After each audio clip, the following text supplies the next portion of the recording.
This time, I don't drag it out. I don't rehearse different versions in my head. I don't test the truth in softer sentences to see which one hurts less. I don't try to control the outcome by controlling the delivery. I've learned, too late, that truth doesn't become kinder just because you cushion it. So I sit there and say it. All of it. In order. Without decoration, no excuses. No framing it as confusion. No blaming timing, distance, or unmet needs. I don't say I was lost. I don't say I didn't mean to hurt him. I don't say I was figuring things out. I say what I did, how long it lasted, and how long I chose silence over honesty. It feels strange, how solid my body feels while saying something that dismantles everything I've built. My voice doesn't shake. My hands don't tremble.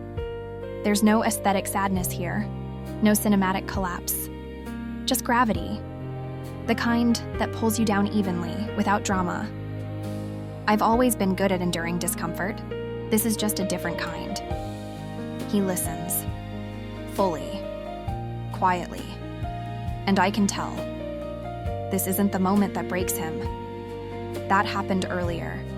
Somewhere in the gap between when I first crossed the line and when I finally admitted it. What he's processing now isn't the betrayal itself, but the shape of it. The patience it required. The consistency. The fact that I didn't lose control. I exercised it. That realization settles between us like something heavy and final. When he stands up, it's not sudden, not angry. It's deliberate. He understands what staying would mean now, that every shared routine would be haunted by what I chose not to say sooner. That every future plan would sit on top of a foundation that cracked quietly, on purpose.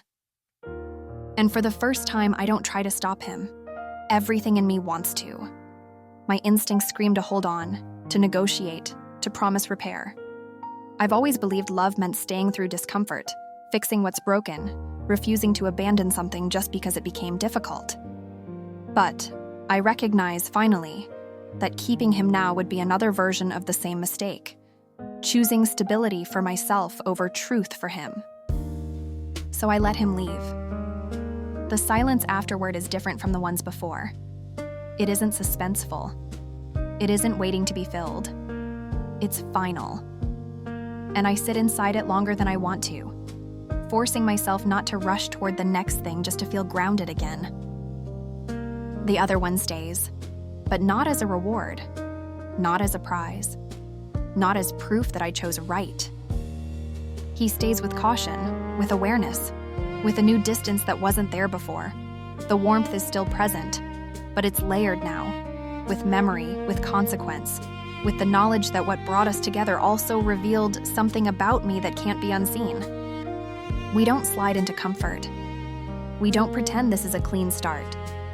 Trust becomes something thinner, something you notice instead of assume. We move slower, not because we're unsure, but because neither of us wants to build anything that collapses under its own weight again. There are more conversations, fewer assumptions, less fantasy. And for the first time, I understand what commitment actually costs. Not endurance, not patience, not staying no matter what, but accountability. I don't feel victorious. I don't feel like I traded up or escaped something stagnant. I feel the weight of my choice every day, in the way I miss the ease of what I broke, in the way I resist the urge to recreate comfort before it's earned, in the way I have to live without pretending I didn't know better. This relationship continues, but it's built on awareness instead of illusion, on honesty instead of habit, on the understanding that security doesn't come from holding on. It comes from standing still in the truth and letting it shape you. I used to believe my strength was staying. Now I know it's choosing and living with what that choice demands. So tell me, when you finally choose honesty over comfort and it cost you something you loved deeply, do you measure the decision by the pain it caused, or by the version of yourself it forced you to become?